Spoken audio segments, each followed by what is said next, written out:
And Jacob dwelt in the land wherein his father was a stranger, in the land of Canaan. These are the generations of Jacob. Joseph, being 17 years old, was feeding the flock with his brethren, and the lad was with the sons of Bilhah, and with the sons of Zilpah, his father's wives. And Joseph brought unto his father their evil report.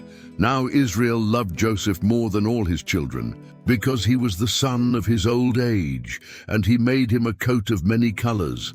And when his brethren saw that their father loved him more than all his brethren, they hated him, and could not speak peaceably unto him.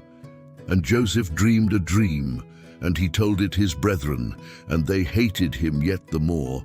And he said unto them, Hear, I pray you, this dream which I have dreamed. For behold, we were binding sheaves in the field, and lo, my sheaf arose, and also stood upright. And behold, your sheaves stood round about, and made obeisance to my sheaf.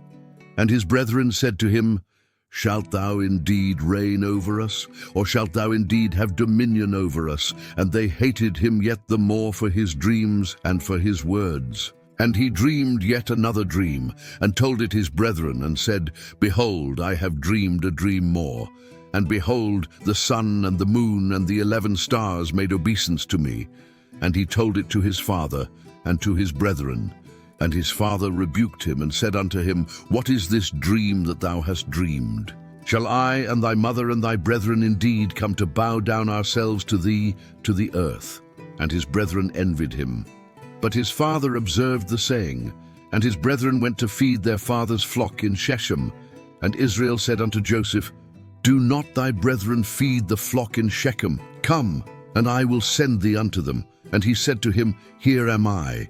And he said to him, Go, I pray thee, see whether it be well with thy brethren, and well with the flocks, and bring me word again. So he sent him out of the vale of Hebron, and he came to Shechem. And a certain man found him, and behold, he was wandering in the field. And the man asked him, saying, What seekest thou? And he said, I seek my brethren. Tell me, I pray thee, where they feed their flocks. And the man said, They are departed hence, for I heard them say, Let us go to Dothan. And Joseph went after his brethren, and found them in Dothan. And when they saw him afar off, even before he came near unto them, they conspired against him to slay him. And they said one to another, Behold, this dreamer cometh. Come now therefore, and let us slay him, and cast him into some pit. And we will say, Some evil beast hath devoured him. And we shall see what will become of his dreams. And Reuben heard it, and he delivered him out of their hands, and said, Let us not kill him. And Reuben said unto them, Shed no blood, but cast him into this pit that is in the wilderness, and lay no hand upon him, that he might rid him out of their hands, to deliver him to his father again. And it came to pass, when Joseph was come unto his brethren, that they stripped Joseph out of his coat of many colors that was on him. And they took him, and cast him into a pit, and the pit was empty, there was no water in it. And they sat down to eat bread, and they lifted up their eyes and looked. And behold, a company of Ishmaelites came from Gilead, with their camels bearing spicery and balm and myrrh, going to carry it down to Egypt. And Judah said unto his brethren, What profit is it if we slay our brother, and conceal his blood? Come, and let us sell him to the Ishmaelites, and let not our hand be upon him, for he is our brother and our flesh.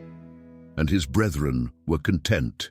Then there passed by Midianites, merchantmen, and they drew and lifted up Joseph out of the pit, and sold Joseph to the Ishmaelites for 20 pieces of silver, and they brought Joseph into Egypt. And Reuben returned unto the pit, and behold, Joseph was not in the pit, and he rent his clothes. And he returned unto his brethren, and said, The child is not, and I, whither shall I go? And they took Joseph's coat, and killed a kid of the goats, and dipped the coat in the blood. And they sent the coat of many colors, and they brought it to their father, and said, This have we found. Know now whether it be thy son's coat or no. And he knew it, and said, It is my son's coat. An evil beast hath devoured him. Joseph is without doubt rent in pieces. And Jacob rent his clothes. and put sackcloth upon his loins, and mourned for his son many days. And all his sons and all his daughters rose up to comfort him. But he refused to be comforted. And he said, For I will go down into the grave unto my son mourning. Thus his father wept for him. And the Midianites sold him into Egypt unto Potiphar, an officer of Pharaoh's, and captain of the guard.